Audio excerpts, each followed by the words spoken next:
చూసుకోవచ్చు. ఎత్తు శంకుస్థాపన.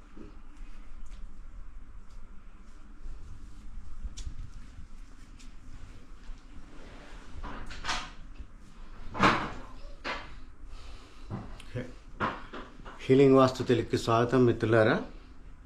ఇవాళ మన సమాజంలో పర్టికులర్గా వాస్తు విషయంలో భూమి పూజ చూసేటప్పుడు కానీ, ఇంటి యాక్టివిటీ మొదలుపెట్టినప్పుడు కానీ మేము శంకుస్థాపన చేస్తున్నాం అని చెప్పి ఒక పదం వాడతారనమాట. ఏంట్రా శంకుస్థాపన చేస్తున్నారని చెప్పి మనం చూసినప్పుడు ఏమవుతుందంటే ఇటువంటి ఆకారంలో ఉన్నటువంటి ఒక మీనియేచర్ మోడల్, ఒక అడుగు 6 అంగుళాలు ఉన్నదాన్ని, ఒక శంకు ఆకారంలో ఉన్నదాన్ని తీసుకెళ్ళి భూమిలో గొయ్యి తీసి భూమిలో పాతి పెట్టి అది పూజ చేసి పాతి పెడతారనమాట. వాస్తవంగా చెక్క ముక్కని భూమిలో పాతి పెడితే ఏమవుద్ది? పుచ్చిపోద్ది. అందువల్ల శంకుస్థాపన అనేది మన పూర్వీకులు ఏం చెప్పారు, ఇక్కడ మనం ఎలాగ వక్రీకరించబడింది అనేటటువంటి దాన్ని ఖచ్చితంగా మిత్రులు ఒకరి ఇంటికి వచ్చారు, ఘనశ్యామ్ గారు. నిజంగా ఇది ఇట్లాంటి కాన్సెప్ట్స్ జనరల్గా చెప్పం మేము, కానీ వాళ్ళ సమాజ ఉద్ధరణ జరగాలి. వారు వచ్చి ఆ ఇన్స్ట్రుమెంట్ ఏంటండి విచిత్రంగా ఉంది అని అన్నప్పుడు, సార్ ఎందుకో మీరు ఇలా అడగడం ద్వారా నాకు ఒక స్పార్క్ వచ్చింది. ఎలాగో నేను ఇప్పుడు బయట చేయలేను, మనం ఒక మీనియేచర్ మోడల్ ఎలా చేస్తారు, శంకుని ఎలా ఉపయోగిస్తారు, లైట్లన్నీ ఆఫ్ చేసి ఒక సూర్యుడి రూపంలో ఒక టార్చ్ తీసుకొని నేను అవన్నీ చెప్పి చేస్తా సార్, మీ వల్ల 10 మందికి వాళ్ళ నాలెడ్జ్ చెప్పాలని నాకు కలిగింది. అలాగే అనిల్ గారు, మా మిత్రులు, వారి ధర్మాన్ని చాలా అభిలాషిస్తారు. అందువల్ల ఈ స్పేస్ని ఒక మందిరం కింద భావించి, నేను ఎప్పుడు విజయవాడలో ఉన్నా 1 గంట కూర్చోడానికి వస్తారనమాట. ఇక్కడ ఎనర్జీస్ ఏమైనా మనం తీసుకోవాలి, ఇక్కడ ఏమైనా మంచి సంకల్పం చెప్పుకోవాలి అని చెప్పి వారు వస్తారు. సో నేను ఒక శంకుస్థాపన అనేటటువంటి విషయంలో సైంటిఫిక్గా శంకుస్థాపన అంటే ఏంటి అనేది ఒక 2-3 చిన్న వీడియోస్ చెప్పడం ద్వారా చేస్తాను. సో ఫస్ట్ శంకుస్థాపన అంటే ఏంటి అనేది ఫస్ట్ మనం చూస్తాం. మనము ఇల్లు దిక్కులకు కట్టాలి, ప్రాథమికమైనటువంటి రూల్. దిక్కులకు ఎందుకు కట్టాలి? ఎందుకంటే ఒక భూమి అనేది మనం తీసుకునేటప్పుడు దాని ఇంటర్నల్ ఆత్మ అనేది ఒకటి ఉంటుంది, అది మాల్టెన్ కోర్ అని చెప్పి మనం చెప్తాం. బగబగా మండేటటువంటి ఒక లావా భూమి మధ్యగా ఉంటుందండి. టెక్నికల్గా అది మీరు అనలైజ్ చేసుకోవచ్చు. ఆ లావా, దాని యొక్క హీట్, ఆ లావా అనేదే ఆ యొక్క భూమి యొక్క ఆత్మ అండి. మనకి ఏ రకంగా లైఫ్ అనేది ఉంటుందో మనం పల్సేట్ అవుతున్నామో, ఎర్త్కి కూడా ఒక లైఫ్ అనేది ఉంటుంది, అది వితిన్ పల్సేట్ అవుతూ ఉంటుంది. ఆ పల్సేట్ అవుతున్నటువంటి ఆ యొక్క ఎర్త్ ఎనర్జీస్ ఏంటంటే 4 పొరలుగా ఉంటుంది భూమి, మన చిన్నప్పుడు చదువుకున్నాం. అలాగా ఒక్కొక్క పొర దాటి ఆ హీట్ వచ్చేటప్పటికల్లా భూమి మీద ఎటువంటి వాతావరణం ఏర్పడుతుందంటే, ఒక జీవాలు సంచరించడానికి, మన జీవం బతకడానికి, మొక్కలు, ఫౌనా ఎవ్రీథింగ్, ప్రతిదీ మనకి కండక్టివ్గా ఉండేటటువంటి వాతావరణం అనేది పైన ఉంటుందండి. అలాగే ఎర్త్ యొక్క ఇంటర్నల్ ఎనర్జీస్ మనకి ఉత్తరార్ధగోళం నుంచి దక్షిణార్ధగోళానికి, పోల్ టు పోలు, అలాగే తూర్పున ఉన్నటువంటి తూర్పు కూడా ఒక తూర్పు మధ్య భాగం నుంచి పశ్చిమ మధ్య భాగం, అంటే మనం ఎంతసేపు పోల్స్ ఉత్తరము దక్షిణం కింద లెక్కేస్తాం, కానీ 4 పక్కల మనం పోల్స్ ఉన్నాయని ఊహించుకునేటప్పుడు ఆ ఎనర్జీ అనేది ఏమవుతుంది, ఉత్తరం నుంచి మొత్తము దక్షిణానికి ట్రావెల్ చేస్తుందండి. ఎలాగా? భూమి ఉపరితలం పైన ట్రావెల్ చేస్తాయి. ట్రావెల్ చేసినప్పుడు అవి కంటికి కనపడవు ఎనర్జీస్, మరి వాటిని ట్రావెల్స్ చేసినప్పుడు వాటిని మనం పట్టుకోవాలి. అనిల్ గారు, మనం వాటిని పట్టుకోవాలి. అది పట్టుకోవాలంటే డైరెక్షన్ని కనుక్కోవాలి. ఎందుకంటే డైరెక్షనల్ లైనును ఆ యొక్క గ్రిడ్ లైన్స్ 2 ఒకదానికొకటి ప్యారలల్గా ట్రావెల్ చేస్తుంటుంది. అంటే దీన్ని పట్టుకోవాలంటే దిక్కును పట్టుకుంటే దీన్ని పట్టుకున్నట్టు మనం.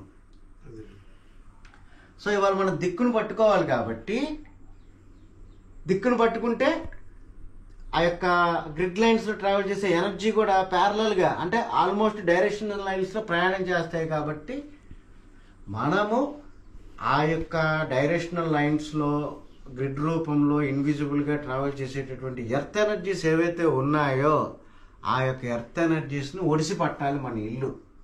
అంటే మనం కట్టేటటువంటి ఇల్లు ఆ యొక్క గ్రిడ్స్ మీద కరెక్ట్గా కూర్చుంటేనే అది ఇండ్యూస్ చేస్తుంది, ఇల్లు పరిపూర్ణం అవుతుంది అన్నమాట. అందుకే మన మహాదేవాలయాలు, పెద్ద పెద్ద మాన్యుమెంట్స్ మీరు చూసుకోండి, అన్ని దిక్కులకు సరిపెట్టుబడి ఉన్నాయి. దిక్కులకు సరిపట్టుబడినటువంటి గుళ్ళల్లో మాత్రమే ఎక్కువ భక్తులు వెళ్తున్నారు. మీరు అది కూడా అబ్జర్వ్ చేయండి. దిక్కులకి సరిపెట్టి లేదా ఈసప్రాచికి తిరిగినటువంటి గుళ్ళల్లోనే వెళ్తున్నారు. సో ఇప్పుడు ఇదంతా ఎందుకు చెప్పారంటే, ఆ దిక్కు ఎలా కనుక్కోవాలి. ఇంతకుముందు కంపాసులు లేవు మన దగ్గర, ఇప్పుడంటే కంపాసులు వచ్చింది, మనకి డిజిటల్ ఫోన్స్ వచ్చినాయి, కంపాస్ అప్లికేషన్స్ వచ్చినాయి. ఒకప్పుడు అదేమీ లేవు. దిక్కులు కనుక్కోవాలి. దిక్కు ఎలా కనుక్కోవాలి?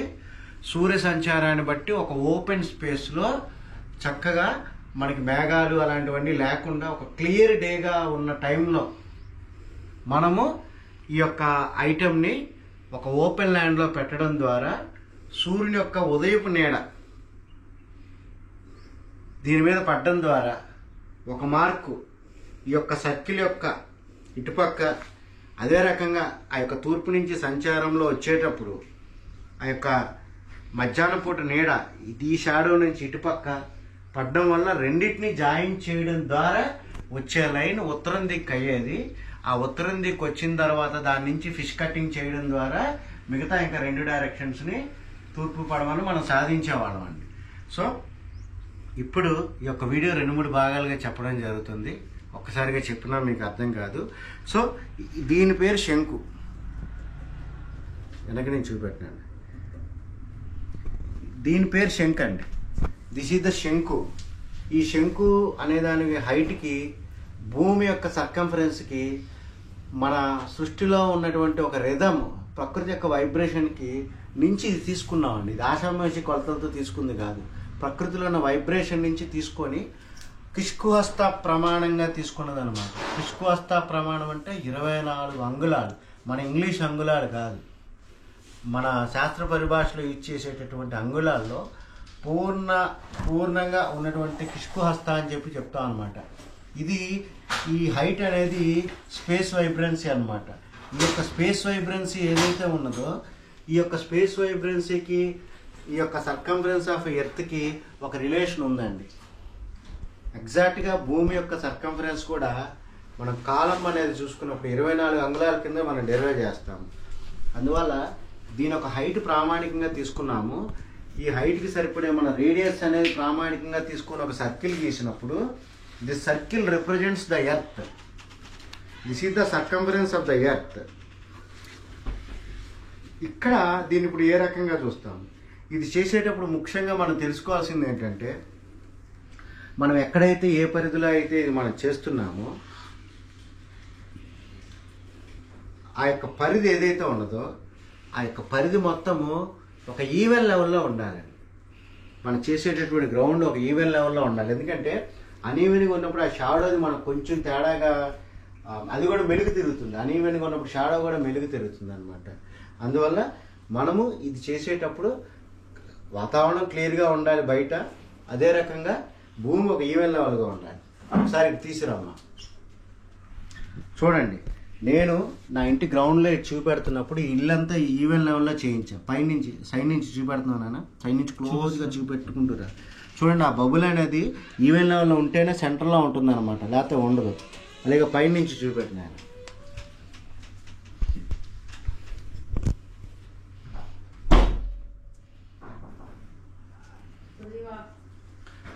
సో నెక్స్ట్ వీడియోలో ఏంటంటే, దీన్ని మనము ఏ రకంగా అంటే ఒక ఫోన్లో ఉన్న ఒక టార్చ్ని ఇచ్చేసి అది సన్ అనుకొని ఉదయం షాడో పడినప్పుడు ఇక్కడ ఎలా మార్క్ అవుతుంది, అదే రకంగా మధ్యాహ్నం తూర్పు నుంచి ఆగ్నేయం పక్కగా దక్షిణం పక్కగా సూర్యుడి సంచారం అనేది జరుగుతుంది. కానీ యాక్చువల్గా సూర్య సంచారం జరగదు, అది పొరపాటు.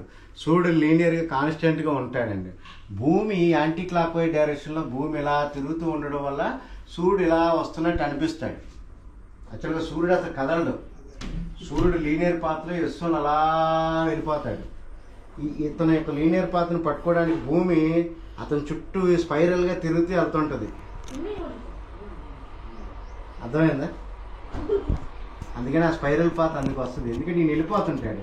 ఈయన అందుకునే ప్రయత్నంలో ఇలాగ స్పైరల్గా తిరుగుతుంటుంది భూమి. ఆయన లీనియర్గానే ఉంటాడు. అలాగా విశ్వంలో అలాగా లీనియర్ పాత్ తీసుకొని వెళ్ళిపోతుంది అనంతమైన విశ్వంలో. సో మనం ఈరోజు విశ్వంలో ఒకడు ఉన్న చోట ఇంకో క్షణం ఉన్నాం. We are travelling indeed with in the universe. So అది శంకుస్థాపన అంటే తెలుసుకోవాల్సింది ఏంటి? శంకు, ఇట్స్ అన్ వుడెన్ ఇన్స్ట్రుమెంట్.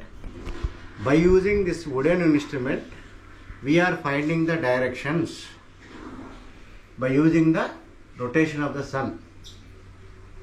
ఎందుకంటే ఒకప్పుడు కంపాసులు లేవు కాబట్టి దిస్ ఈజ్ అన్ ఇన్స్ట్రుమెంట్. శంకు, it's an wooden instrument. By using we are finding the directions. స్థాపన మీన్స్ ఫైండింగ్ ద డైరెక్షన్స్ అని అర్థం అండి. ఓకే, సో నెక్స్ట్ వీడియోలో మనం ఉదయపు ఏ రకంగా సన్ రైజ్ అయినప్పుడు ఆ ఉదయం మార్క్ ఎలా చేయాలి, మధ్యాహ్నం ఎలా మార్క్ చేయాలి అనేది నెక్స్ట్ వీడియోలో మనం చెప్పుకుంటామండి. ప్లస్ ఈ ఇల్లు ఎగ్జాక్ట్గా దిక్కులకు సరిపెట్టబడి ఉన్నది. ఈ యొక్క శంకుస్థాపన చేసేది కూడా గ్రౌండ్లో మన మార్చి 21, 22 తారీఖులో కానీ లేదా సెప్టెంబర్ 21, 22 తారీఖులోనే చేయాలి. ఎందుకంటే ఆ రోజున మనం చేసేటటువంటి మార్కింగ్స్కి కరెక్షన్స్ ఏమీ అవసరం లేదు. ఇక్కడ పడిన మార్కింగ్, ఇక్కడ పడిన మార్కింగ్ మనకి ఒక లైన్ కొట్టేస్తే డైరెక్ట్గా ఉత్తరం చూస్తుందండి ఎగ్జాక్ట్లీ.